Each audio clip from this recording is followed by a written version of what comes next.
Friends नमस्कार, स्वागत है आप सभी का जी सुजन एकेडमी पर। तो चलिए हम देखेंगे प्रयोगशाला तकनीशियन परीक्षा लैब टेक्नीशियन जो CG lab technician CG Vyapam द्वारा जो कल एग्जाम हुआ है उसका ये क्वेश्चन पेपर है। और ये इस पार्ट में हम देखेंगे पार्ट 1 है, ये रसायन मतलब केमिस्ट्री का मॉडल आंसर देखेंगे। तो ये मॉडल आंसर हमारे एक्सपर्ट द्वारा बनाया गया है और सोच समझ के बनाया गया है ताकि आपके आंसर सही आए। आप अपना आंसर इससे मिलान कर सकते हैं। कोशिश की गई है कि व्यापम से सारे आंसर मैच करेंगे और फाइनल आंसर आप व्यापम को ही मानेंगे। ये हमारे द्वारा बनाया गया है और ये जो मॉडल आंसर है वो 100% सही बनाया गया है। कोशिश की गई है कि व्यापम के मॉडल आंसर में पूरा आंसर हमारे द्वारा जो लिया जाएगा वो मैच करेगा।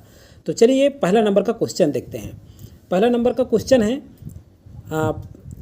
पारे की एक रेखा 4358 एंगस्ट्रॉम नमूने को उत्तेजित करती है और 4435 एंगस्ट्रॉम एक रमन रेखा दी गई है। CM-1 में रमन शिफ्ट क्या होगी? तो सही आंसर इसका ए है। चलिए दूसरा क्वेश्चन देखते हैं। विद्युत चुंबकीय विकिरण की विशेषता है, तो दूसरे का आंसर क्या है? उपयुक्त सभी, ये आयाम, आवधिकता, आवृत्ति की तरंग दैर्ध्य, तरंग संख्या, ये सभी आएगा। तो डी करेक्ट आंसर है। और चैनल में पहली बार जुड़े होंगे तो सब्सक्राइब करके बेल आइकन में ऑल जरूर प्रेस कर लेंगे। एक चीज़ और बता देना चाहता हूँ, हॉस्टल वार्डन का जो है इसके बाद लगातार प्रैक्टिस सेट जारी होगा। प्रीवियस ईयर क्वेश्चन भी करेंगे। बहुत सारे लोग कमेंट कर रहे थे कि कोई क्वेश्चन नहीं आया, तो चूंकि प्रैक्टिस सेट आपके तैयारी के लिए जारी होता है और जो प्रीवियस ईयर क्वेश्चन पेपर जो होता है उसे आप जरूर किया करें, क्योंकि प्रीवियस ईयर क्वेश्चन पेपर हमारे द्वारा जो कराया गया था उसमें से बहुत सारे कम से कम 4 से 5 क्वेश्चन पूछे गए हैं, तो उसे आप जरूर किया करें। चलिए तीसरे नंबर का क्वेश्चन देखते हैं। मध्य आयर के क्षेत्र में मुख्य रूप से शामिल है, तो देखिए तीसरे का सही आंसर है ये सी करेक्ट आंसर लिया गया है। चलिए अगला जो है चौथे नंबर क्वेश्चन है। घूर्णी रमन स्पेक्ट्रम के मामले में प्रत्येक घूर्णी रेखा के बीच पृथक्करण है, तो देखिए चौथे नंबर का क्वेश्चन का आंसर है 2B, बी जो है करेक्ट आंसर लिया गया है। पांचवें नंबर का क्वेश्चन है आपका, कौन सा संबंध एक द्विपरमाणविक अणु के तनन कंपन में शामिल 2 परमाणुओं के द्रव्यमान तथा तनन कंपन को सही प्रदर्शित करता है? तो सही आंसर क्या होगा यहाँ पे? बी जो है करेक्ट आंसर होगा पांचवे का। चलिए अगला क्वेश्चन है, निम्नलिखित में से कौन IR विकिरण को अवशोषित करता है? तो देखिए छठवें नंबर में ये जो है विषम कोणीय द्विपरमाणुक अणु, बी जो है करेक्ट आंसर हो जाएगा आपका छठवें का। एक चीज़ बता दो, बहुत सारे लोग कमेंट करते हैं कि सर ये सेट कौन सा है, तो चूंकि जो स्टूडेंट हमको जो भेजे हैं क्वेश्चन पेपर उसमें सेट नहीं था, इसलिए नहीं बता पा रहे हैं कौन सा सेट है। बाकी आप मिलान कर लीजिएगा, सभी सेट का आंसर एक ही रहता है। सातवें नंबर का क्वेश्चन है, एंटीस्टोक्स लाइनें तब निर्मित होती है जब ये जो है अणुओं को फोटान से ऊर्जा मिलती है, तो बी यहाँ पे करेक्ट आंसर है सातवें का। आठवें नंबर का देखिए, रमन स्कैटरिंग के दौरान निम्नलिखित में से किसे संरक्षित नहीं किया जा सकता? इसका आंसर है गतिज ऊर्जा, सी जो है करेक्ट आंसर। और इसे हम प्रैक्टिस भी किए थे और प्रीवियस ईयर क्वेश्चन में भी एक क्वेश्चन पूछा गया था। चलिए अगला क्वेश्चन है, यहाँ पे देखिए 90वें नंबर का क्वेश्चन। ये जो है C=A, यहाँ पे देखिए कार्यात्मक समूह के अवशोषण आवृत्ति। तो यहाँ पे देखिए 90वें नंबर का जो क्वेश्चन लिया गया है ये जो है बी आंसर लिया गया है।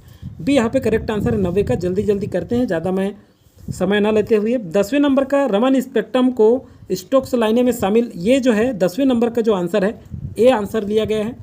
चलिए 11वें नंबर का क्वेश्चन देखते हैं। कमरे के तापमान पर किस अणु में अधिकतम घूर्णी एंट्रोपी होती है? तो देखिए 11वें नंबर का जो आंसर है ये बी लिया गया है। कौन सा आंसर है? बी जो है करेक्ट आंसर लिया गया है। अगला जो है 12वां नंबर का क्वेश्चन देखते हैं। घूर्णी स्पेक्ट्रम एक घूर्णी अवस्था से दूसरी अवस्था में संक्रमण नियंत्रित होता है। तो 12वें में जो है ये जो ए है, बी है और सी है, ये सभी आएंगे, मतलब उपयुक्त सभी। डी जो है यहाँ पे करेक्ट आंसर लिया गया है। चलिए 13वें नंबर क्वेश्चन देखते हैं। 13वां है, IR स्पेक्ट्रोस्कोपिक विश्लेषण में ठोस नमूनों का विश्लेषण किया जाता है। तो ये विश्लेषण का विलयन तैयार करना, पायरोलिसिस, मलिंग का उपयोग किया जाना, ये तीनों आएगा, मतलब इसका सही आंसर हो जाएगा डी। 13वां का डी जो है करेक्ट आंसर है।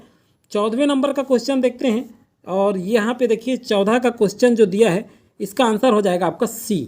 चलिए 15वें नंबर का क्वेश्चन देखते हैं। 15वें का आंसर है, अधिस्वरक मुख्य रूप से देखे जाते हैं, तो ये जो है क्या है? समीप IR, ए जो है करेक्ट आंसर है। आप अपने आंसर में जरूर मिलान करिए कितने सही हो रहे हैं आपके। 16वें नंबर का क्वेश्चन है आपका, सभी फॉस्फेसिजिन सामान्य संरचनात्मक इकाई है। तो ये क्वेश्चन का आंसर हमारे द्वारा नहीं मिला है। इसे जो है आप अगर आपको पता है तो कमेंट करके ज़रूर बताएं कमेंट सेक्शन पर। इसके बाद फॉरेंसिक साइंस का क्वेश्चन जल्द ही मॉडल आंसर जारी किया जाएगा। 17वें नंबर का क्वेश्चन है, 17वें नंबर क्वेश्चन का जो आंसर है, सीधा आंसर पढ़ता हूँ मैं, ये ए सत्य है, लेकिन आर गलत है, तो यहाँ पे ए सत्य बताया गया है। Hg² प्लस एफ माइनस ये तुलना, ये जो है अभिकथन है और कारण दिया गया है। यहाँ पे Hg2 प्लस कठोर अम्ल है और I माइनस ये कठोर क्षारक है। तो इस तरह से इसका सही आंसर सी जो है करेक्ट आंसर है इसका 17वें का। 18वें नंबर का क्वेश्चन देखते हैं। चलिए 18वें नंबर में स्तंभ फर्स्ट और सेकेंड को सुमेलित करना है। तो यहाँ देखिए 18वें का जो आंसर है ये हो जाएगा आपका ए जो है करेक्ट आंसर हो जाएगा। कौन सा? ए। तो यहाँ पे देखिए ए जो है यहाँ पे मिलान कर लीजिए, ए 18वें का सही है। तो ग्लूकोज जो है, क्योंकि सेट अलग अलग है इसलिए मैं पढ़ दे रहा हूँ कुछ कुछ को। ग्लूकोज एक मोनोसाइक्राइड, ये ए का 3 हो जाएगा। और बी का हो जाएगा फ्रुक्टोज, फलों और शहद में पाया जाने वाला, ये हो जाएगा। और सी का हो जाएगा 4 ग्लूकोज और फ्रक्टोज से बना, ये वाला हो जाएगा सी का 4। और डी का हो जाएगा एक मोनोसाक्राइड जो कोशिका के लिए ग्लूकाइजोन का। तो इस तरह से ए का 3, बी का 1, सी का 2, डी का 2, सी का 1, बी का 1, सी का 4 और डी का 2। तो ए यहाँ पे करेक्ट आंसर होगा आपका 18वें नंबर का क्वेश्चन। चलिए 19वें नंबर क्वेश्चन देखते हैं। सिलिकॉन अकार्बनिक पॉलीमर जैसा दिखता है क्योंकि इसमें उच्च प्रतिशत होता है। तो सही आंसर है ए, ये सही आंसर है आपका SiO बंध का आयनिक लक्षण। चलिए 20वें नंबर का क्वेश्चन देखते हैं। सुक्रोज हाइड्रोलिसिस का वर्णन करने के लिए निम्नलिखित चरणों को सही क्रम में व्यवस्थित करें। तो देखिए सही क्रम में व्यवस्थित करें कह रहा है, तो इसका भी आंसर ए है। तो क्रम कैसा होगा देखिए, सबसे पहले बी होगा सुक्रोज आहार कार्बोहाइड्रेट का महत्वपूर्ण स्रोत, फिर उसके बाद एंजाइम सुक्रोज या इन्वर्टेज प्रतिक्रिया को उत्प्रेरित करते हैं दूसरा, फिर क्रम होगा ए का तीसरे नंबर सुक्रोज को ग्लूकोज और फ्रुक्टोज में हाइड्रोलाइज किया जाता है, फिर उसके बाद डी जो है चौथे नंबर का होगा हाइड्रोलिसिस ग्लूकोज, फिर उसके बाद ई जो है लास्ट होगा प्रतिक्रिया को तनु अम्ल द्वारा भी उत्प्रेरित किया जाता है। तो ए यहाँ पे 20 का करेक्ट आंसर होगा। चलिए 21वें नंबर का क्वेश्चन देखते हैं। 21वां है कौन से दाता परमाणु Ag+ Au+ जैसे नरम अम्लों के साथ सबसे स्थिर कॉम्प्लेक्स बनाएंगे। तो 21 नंबर का ये केवल बी और डी, तो क्या होगा, ये बी वाला होगा आई का और डी एस, तो ये जो है डी यहाँ पे करेक्ट आंसर लिया गया है 21वां का। 22वां नंबर क्वेश्चन है देखिए पॉलीसिलोक्सेन, देखिए पॉलीसिलोक्सेन बनाने में प्रयुक्त उत्प्रेरक कौन सा है। तो 22वें का ये क्या है, ग्रिग्नार्ड अभिकर्मक, बी जो है करेक्ट आंसर होगा 22 का। 23 का देखते हैं निम्नलिखित में से HSAB सिद्धांत के अनुसार सीमा रेखा अम्ल है। तो ये क्या है, बी जो है करेक्ट आंसर होगा 23वें का। 24वें नंबर का क्वेश्चन देखते हैं। इस प्रतिक्रिया का उपयोग HSAB अवधारणा का उपयोग करके रेत और अन्य ऑक्साइड के मिश्रण से सोना निकालने के लिए किया जाता है। तो 24वें का सही आंसर क्या होगा, घोल में अवशिष्ट, ये वाला जो सी वाला जो ऑप्शन है ये सही होगा। अब देखिए 25वें नंबर का जो क्वेश्चन है इसका आंसर हमें नहीं मिला है। जैसे कथन है कुछ जुगाली करने वाले शाकाहारी जानवर अपनी आंत में विशिष्ट एंजाइमों के कारण सेल्यूलोज को पचा सकते हैं। कारण है इन जानवरों की आंत में सूक्ष्मजीव होते हैं जो बीटा, यहाँ देखिए ग्लाइकोसाइडिस बॉन्ड को तोड़ने में सक्षम एंजाइम उत्पन्न करते हैं। तो ये आंसर हमें नहीं मिला है। अगर आपको आंसर पता है तो इस आंसर को जरूर कमेंट करके बताएं।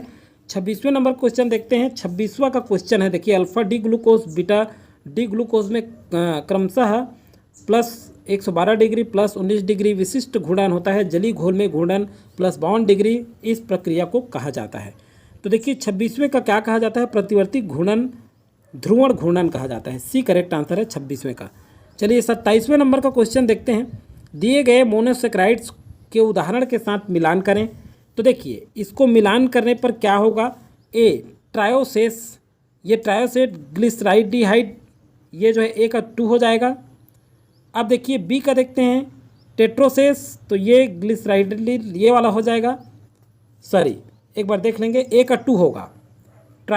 देखिए ट्रायोसेस ए का 2 होगा और बी का हो जाएगा आपका 1 एरिथ्रोस, बी का हो जाएगा 1। 27 का देख रहे हैं बी का 1 होगा। पेंटोस सी का हो जाएगा आपका राइबोस 4, फिर हेक्सोस, देखिए हेक्सोज, तो ये हो जाएगा आपका 3 हेक्सोज का। तो इस तरह से ए का 2, बी का 1, सी का 4, डी का 3, तो डी यहाँ पे करेक्ट आंसर लिया गया है 27वें नंबर का। अब चलिए 28वें नंबर का क्वेश्चन देख लेते हैं। ग्लूकोज के आइसोमर्स की संख्या है। तो देखिए ग्लूकोज के आइसोमर्स की संख्या 16 है। डी जो है करेक्ट आंसर होगा यहाँ पे 28वें का। 29वें नंबर का क्वेश्चन देखते हैं। निम्नलिखित में से कौन सी स्थितियाँ सिलिकॉन रबर निर्माण कारण बनती है।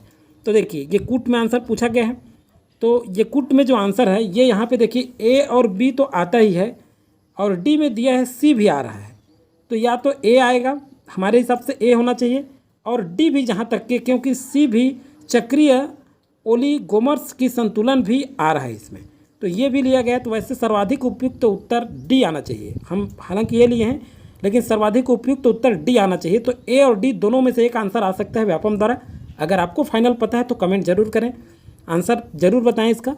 तीसरा नंबर का जो क्वेश्चन है, अंतिम जो क्वेश्चन है 30 नंबर का, इसको देखेंगे। निम्नलिखित में से कौन सा कथन फास्फेसिजिन को बनाने में सही वर्णन करता है। देखिए ये भी कूट में है, तो देखिए ये जो है ए भी है और यहाँ पे बी भी है, ए भी है और बी भी है। अब यहाँ भी कम दबाव में आसवन द्वारा पृथक्करण, ये भी कुछ हद तक ये जो फास्फेसिजिन बनाने का सही वर्णन है उसमें शामिल हो रहा है। तो जहाँ तक कि इसका आंसर ए आना चाहिए, और अगर सर्वाधिक मतलब हो सके तो इसका आंसर व्यापम बी भी ले सकता है। ए और बी दोनों आ सकते हैं इसमें भी। तो देखिए वैसे बी आने की ज़्यादा सर्वाधिक चांसेस है, तो बी आंसर लिए रहते हैं। अगर आपको पता है तो ज़रूर करें। अगर ए बी दोनों भी टिक के हैं तो आप संतुष्ट रहें, दोनों में से एक आंसर आएगा। ये फाइनल आंसर के साथ मिलाएंगे हम। तो ये केमिस्ट्री का कंप्लीट होता है। इसके बाद फॉरेंसिक साइंस, ये देखिए फॉरेंसिक साइंस का भी क्वेश्चन पेपर है आपका, इसका भी मॉडल आंसर जल्द ही आपको प्रोवाइड कराया जाएगा। और ध्यान रखिए आपको हताश होने की ज़रूरत नहीं है, क्योंकि अभी हॉस्टल वार्डन एग्जाम है। हमारे चैनल के माध्यम से आपको मैथ्स और सारे चीज़ कंप्लीट कराया जाएगा सिलेबस वाइज। और इस बार विश्वास रखिए बहुत अच्छा क्वेश्चन आएगा। हम लोग जो क्वेश्चन कराए थे, बार बार जो पूछा गया क्वेश्चन उसको कराए थे, लेकिन यहाँ से जो क्वेश्चन पूछा है लैब टेक्नीशियन में, ये जो है आपकी 11th-12th बुक के हिसाब से पूछा है, इसलिए थोड़ा सा दिक्कत हुआ है, कठिन हुआ है आपका पेपर, मानते हैं हम लोग भी। लेकिन उसे लेकर के बैठना नहीं है, हॉस्टल वार्डन का नए उमंग के साथ तैयारी करिए। आप सभी को शुभकामनाएं। जय हिंद।